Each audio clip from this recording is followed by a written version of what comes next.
बिस्मिल्लाहिर्रहमानिर्रहीम। वो एक गमज़दा इंसान था। मैं उस वक्त एक होटल में बैठा चाय पी रहा था। वो मोहल्ला मेरे लिए नया था, इसीलिए मैं वहाँ के लोगों को नहीं जानता था। वो शायद उसी मोहल्ले का था। वो बैठे बैठे आहें भरने लगता, फिर उसने रोना शुरू कर दिया। आंसू उसकी आंखों से रवा थे। मैं चूँकि उसके सामने बैठा था, इसीलिए उसकी आंसू भी देख सकता था। उसकी हालत देखकर मुझसे रहा नहीं गया। मैंने उससे पूछा, जनाब आप अगर बुरा ना माने तो मैं कुछ पूछूं? ज़रूर पूछो, वो भर्राई हुई आवाज़ में बोला। आपको गमज़दा देखा तो अफसोस हुआ। ऐसा लगता है कि आप किसी सदमे से दो चार हैं। हाँ मियाँ, बहुत बड़ा सदमा। 3 मासूम बच्चे दरिया में डूबकर मर गए। ओहो, मुझे सुनकर झटका सा लगा। किस दरिया में? दरियाए सियात सिंह में। दरियाए सियात सिंह ये कहाँ है? चीन में। उसे बताया 3 बच्चे थे। एक बात बताएं, उन बच्चों से आपका क्या ताल्लुक़?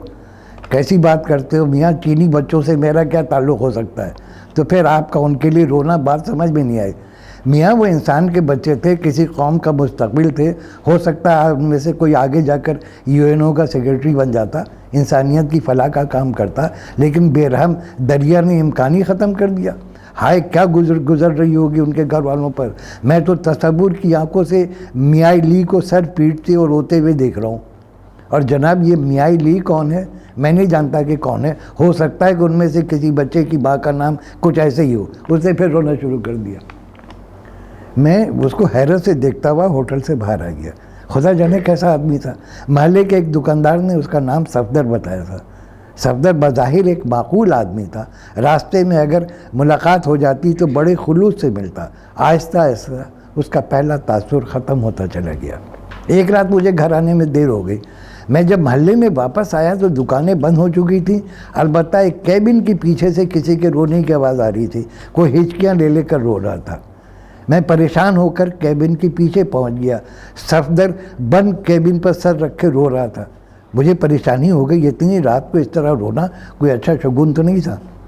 मैंने सफदर के शाने पे हाथ रख दिया। उसने मुड़कर मेरी तरफ देखा। अरे बहजाद साहब, आप यहाँ कहाँ? सफदर साहब, आज मुझे आने में देर हो गई। मैं यहाँ पहुँचा तो आपके रोने की आवाज़ आई। खैरियत तो है ना? बहजाद साहब, हम जैसों की किस्मत में खैरियत कहाँ होती है? फिर भी पता तो चले क्या हुआ। दोनों बहन भाई मर गए बहजाद साहब, दोनों मर गए। क्या करूं मैं? इस बार मुझे वाकई अफसोस हुआ था। कैसे मर गए सफदर साहब? क्या हुआ था?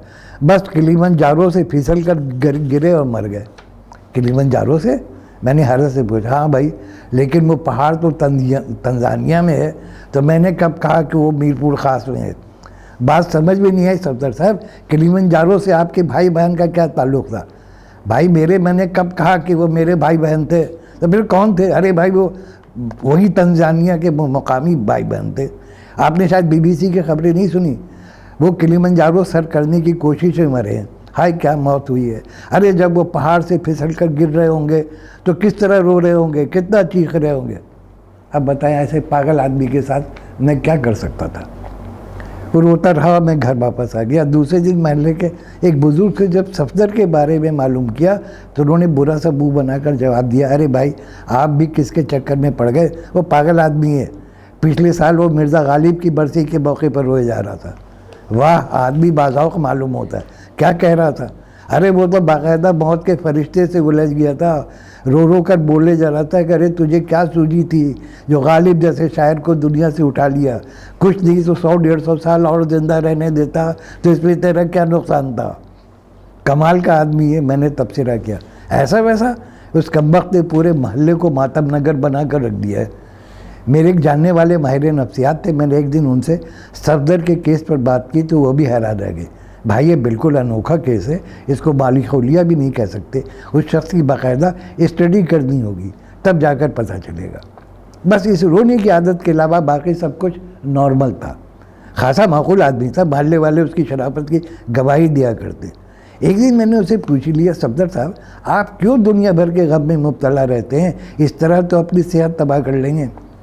बहजाद साहब ये ना समझें कि मुझे सिर्फ इंसानों का गम रहता है, बल्कि मैं कायनात की हर शय के लिए इसी तरह रोता हूँ। जैसे वो देखें, उसने आसमान की तरफ इशारा किया। वो क्या है?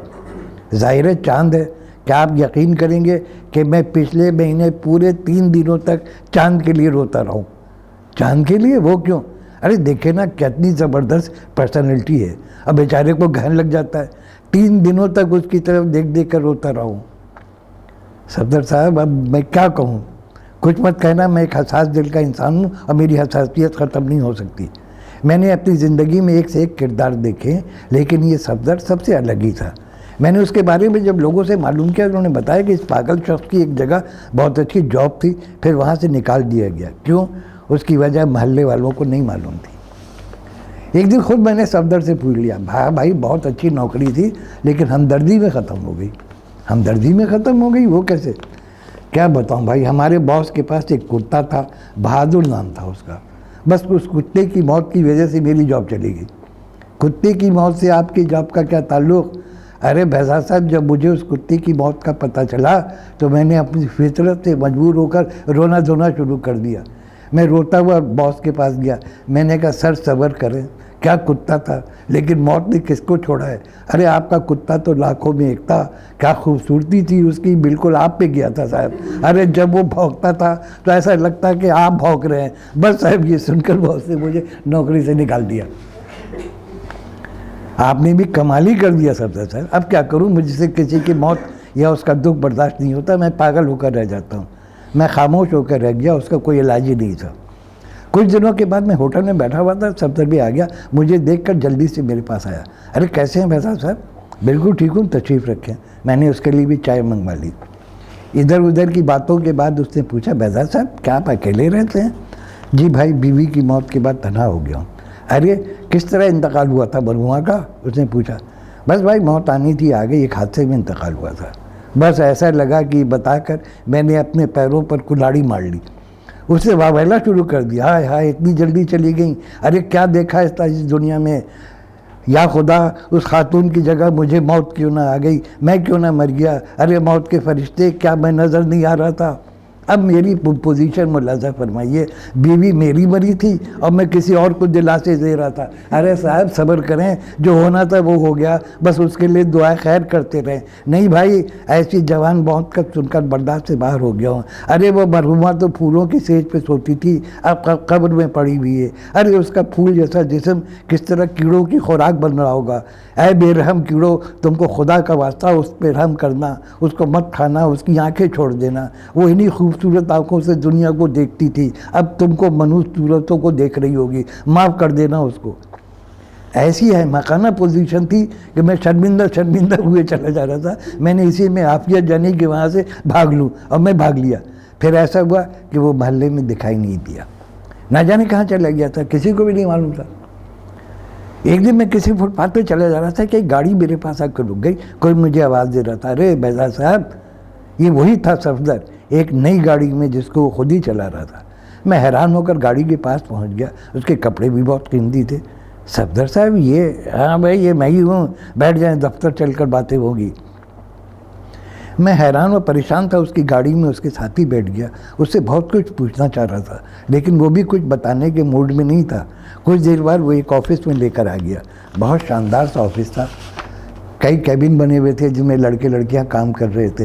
एक तरफ सोफों पर कुछ लोग भी थे, हर उम्र के, बूढ़े जवान अधेड़। वो मुझे अपने कैबिन में ले आया। बहुत शानदार था। मेरी हैरत बढ़ती जा रही थी, ना जाने उसने क्या बिजनेस शुरू कर दिया था। वो अपनी कुर्सी पर बैठ गया, मैं उसके सामने बैठा था। उसकी तो जॉनी बदल गई थी। इस दौरान एक लड़की कमरे में दाखिल हुई। उसके हाथ में शीट थी। सर वो B3 वालों का कॉन्ट्रैक्ट मिल गया है, उसके बारे में सारी इन्फॉर्मेशन भी आ गई है। गुड, किसको भेज रही हो? अजीम और नादिर जा रहे हैं। औरतों में नादिर और रशीदा हैं।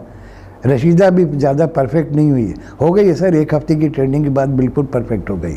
ठीक है भेज दो, और एडवांस वो मिल गया है सर। ओके अब जाओ। वो लड़की चली गई। उसके जाने के बाद मैंने पूछा, सफदर साहब ये तो बता दें ये दफ्तर किस चीज़ का है, क्या काम होता है यहाँ? फैजाद साहब ये रोने वालों का दफ्तर है। वही जो अपना हुनर था उसको मैंने मॉडर्नाइज कर लिया, इसीलिए हमारा दफ्तर रोने वालों का है।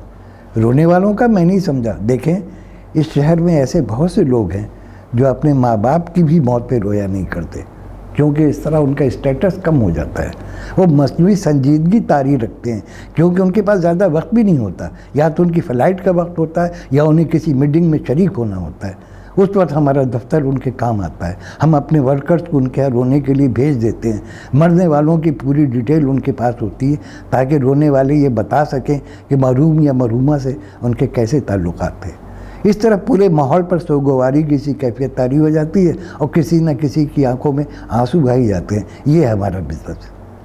बैज़ा साहब, अगर आपको भी ऐसी कोई ज़रूरत पेश आ जाए तो बिला तकल्लुफ़ आ जाइएगा। हम 50% डिस्काउंट पर रोने वाले आपके घर भेज देंगे। आपका बहुत बहुत शुक्रिया सफदर साहब। लेकिन हम लोगों की प्रॉब्लम ये है कि हमारे दुख भी ओरिजिनल होते हैं, हमारी आंखों में आने वाले आंसू भी ओरिजिनल होते हैं।